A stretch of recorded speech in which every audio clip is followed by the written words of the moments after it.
What is success? Success has a lot of definitions, and every person has its own definition. Most of them include financial freedom, big house, status things, fame, social recognition, and so on. But truly successful people, they also include such things as peace of mind, lesser worry, lesser stress, and internal happiness. Hi there, I am Alena Goso, the founder of Soapy Mania Handcrafted Soap Boutique, where we make natural and organic soaps and bath treats, and we successfully sell it nationwide in the United States. Today, I'm going to be talking about the most useful habits of truly successful entrepreneurs. Please don't forget to click like and subscribe to my channel to avoid missing videos. All right, let's go.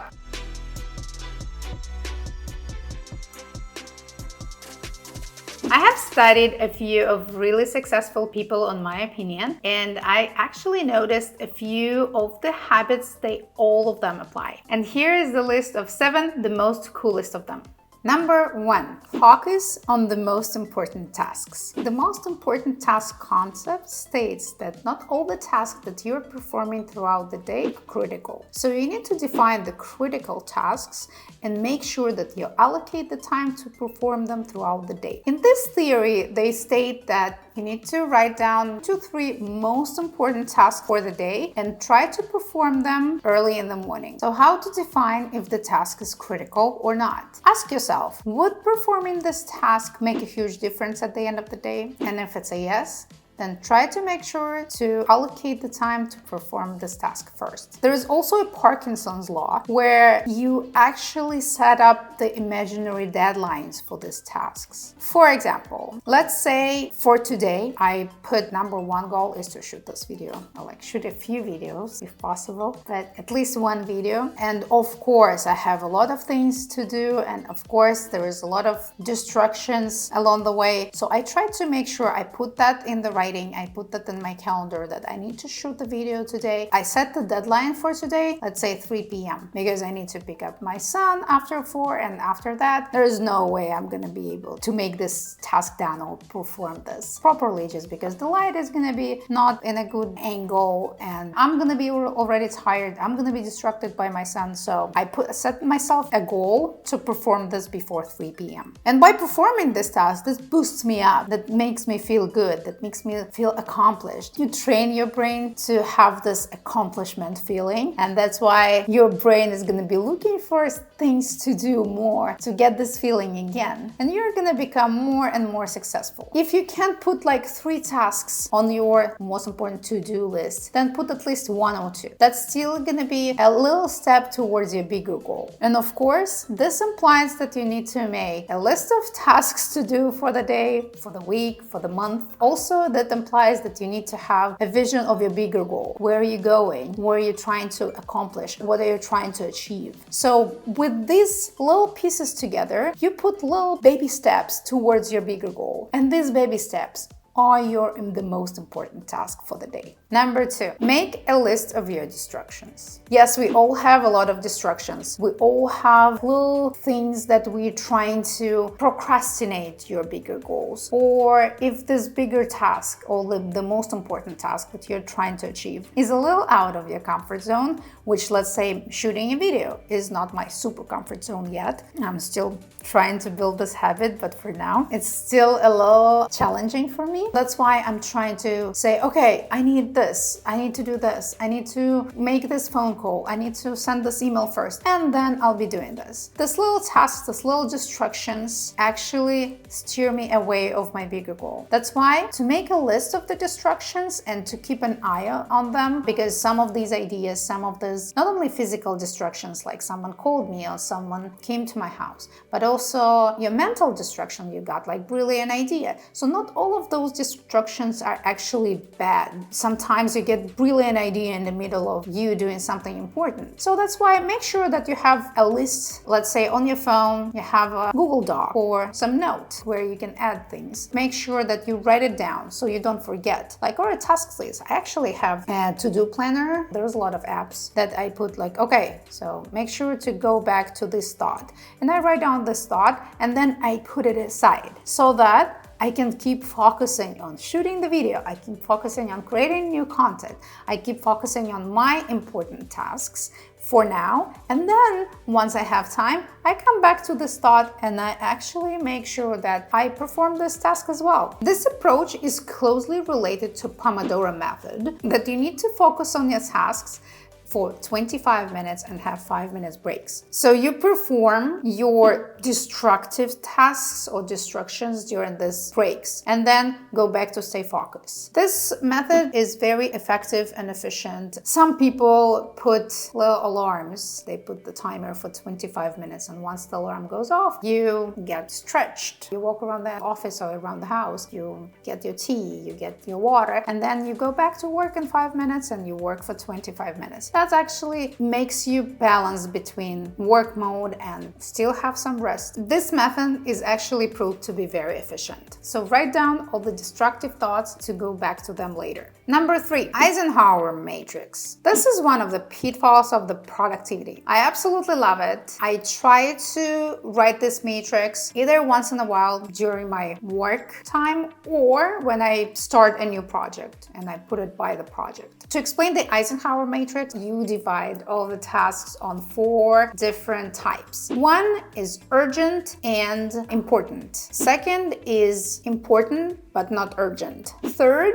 is not important but urgent. And the fourth is not important and not urgent. So the first quadrant is when you need to do something right away. It's very important. It's mostly crisis management. I do not believe in these tasks. Actually, Eisenhower also did not. He said that you should focus on the second quadrant most of the time. And this is where you grow with this. This is where you make progress. But of course, there's a lot of times that life happens, business happens, something happens. It needs your attention right away. So technically, first quadrant is where you need to do it right away, and it's very important. Try to perform and try to get help to perform them first. The second quadrant, like I said, is the most important one. Is the ones that they're important tasks, but they're not urgent. And this is what I love the most. Not everything in your life is urgent. In fact, most of the things that you do in your life are not urgent. That's the most important part. This is where you grow. This is where you think of your future. This is where you make plans. This is where you set your bigger goals. So try to spend most of the time on those non-urgent but important tasks. Quadrant number 3 is something that needs to be done right away, but it's not as important. It is important, but at the same time, it doesn't require your attention, or your immediate attention. So these are the tasks to delegate. So if you have a list of something on your third quadrant, make sure that you find someone to delegate it to. And the fourth quadrant is not important, not urgent, but sometimes we still do it. These tasks are good candidates to be dropped or allocate lesser time on them. This is where checking social media, if social media is not your direct job or is not your direct source of income, and if you're just checking just to kill the time, that's probably not the most important task and not urgent for sure. Or let's say watch TV shows if you're not a TV show producer, or if you're not doing it for work, because there's of course jobs watching TV shows. What an interesting job, but okay. So if it's not your direct task, then try to focus on them less. So a very successful time management looks like this. I actually talk a little bit more about this in one of my videos, how to create a self-sustaining business. Number 4, use 80-20 rule. 80-20 law is also known as a Pareto law, states that 20% of the tasks bring you 80% of the profit or progress or success. Meaning, there's only 20% of the time that we are the most productive. And this 20% of the time gives you 80% of the results. Or 20% of your customers bring you 80% of your profit. 20% of your products bring 80% of your revenue. And so on and so forth. Try to analyze a lot of things in your life. They fall in this category. So use wisely the most effective 20% of the time towards making your 80% of dreams come true. Also, the time distribution throughout the day has another theory. I believe in this very much. So every person is effective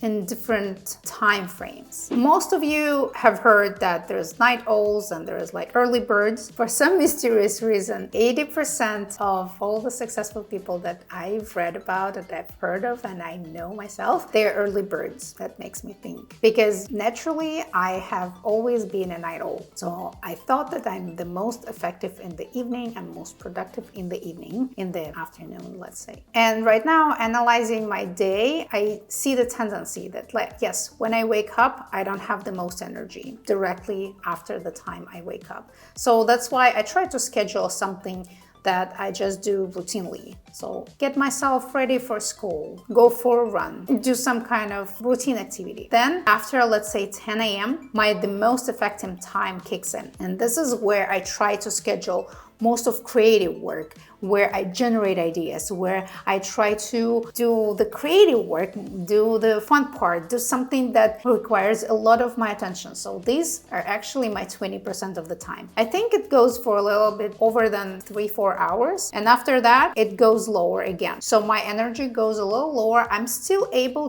to get the information, to absorb the information, but I'm not best at creating information. So let's say this time I try to allocate for reading, checking the emails, reading news, something where I absorb but do not generate information. All the people are different. Some of the people, they're most effective earlier. Some people, they're most effective later. But I think to me, this is the optimum time flow where when you get up, you get your things going, you get some physical activity done because that stimulates your brain. Then you get the most juice out of your brain. And then in the afternoon or like whenever is your afternoon, whenever is your noon, you get things done that are not as creative, but still very effective. So technically, this 20% of my time is actually 10 to 2, my personal time. My husband, let's say, is 6 a.m. to 10 a.m. After that, it goes down, but he wakes up really early. So everyone is different, but I'm sure that you can find your own most effective hours by analyzing your day, but analyzing things that you've done, that you've performed throughout the day. Try to know yourself best. Try to know when is your active hours and try to use them as most effective as possible. Number 5, analyze your failures and your success. So analyzing your downs and your mistakes is obvious, right? So you need to see what was done wrong and then analyze it to avoid doing the same mistake later. So this is,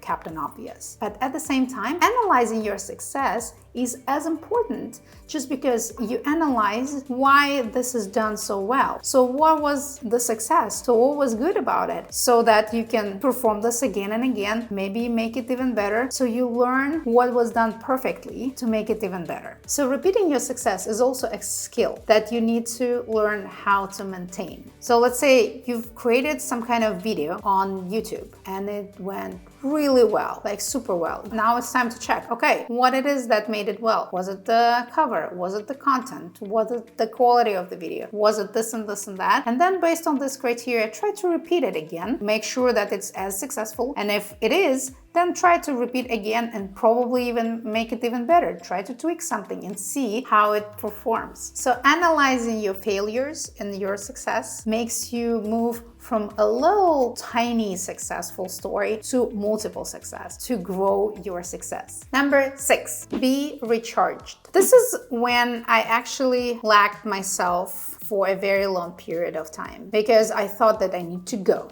I need to do something, I need to keep pushing, keep doing something, but I actually didn't allocate some time to recharge myself. So yes, I was pushing, I was performing, but at the same time, the level of my efficiency was lower and lower and lower and lower with time, just because I was not recharging myself. And this, of course, leads to burnout situations, to emotional breakdowns, and to sometimes even to physical physical illness. So that's why try to balance it out. Try to find the time to make yourself happy, to make yourself rest. Make a list of everything that makes you happy. Try to add something new to this list. You'll be surprised that there is a lot of things that you didn't know that you like. The world is so big and so beautiful, and there's a lot of possibilities. So try to start small. Eat one new thing during the day, and you train your brain to try something new, and probably you like something that you've never tried before. I don't know, Thai food or something. Also, if you know for sure that there is a certain task or certain hobby that makes you happy, make sure to put it in the calendar. So make sure that you have a massage or spa day, or meet up with your girlfriends, or I don't know, my husband loves golf, so he puts golf in the schedule and he works around the schedule. He makes sure that I cover him in his daily duties and his work is done by that time, and he makes sure that he has this me time. Having this me time, having this recharging time is as important as having the productive time. And number 7, learn to say no. I recently watched a video of Elon Musk's ex-wife talking about him being successful. And one of the topics she brought up that he's good at saying no. And I absolutely agree. Saying no is a skill that first you need to develop, and then you need to perform on a daily basis. Because by saying no, you stay focused on your tasks, on something that is important to you personally, on your bigger dreams, on your bigger goals. Of course, someone's gonna ask you for your attention. Of course, there are gonna be some distractions.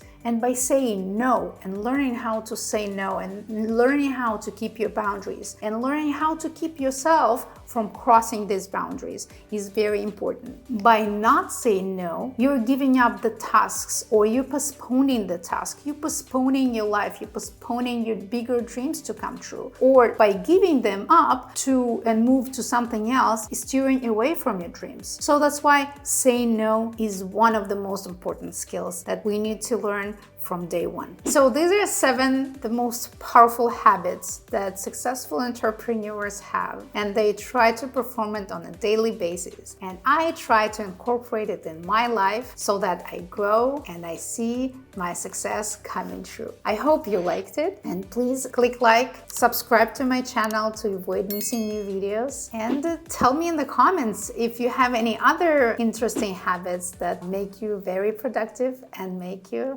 life better. Until next time, I'll see you later. Bye.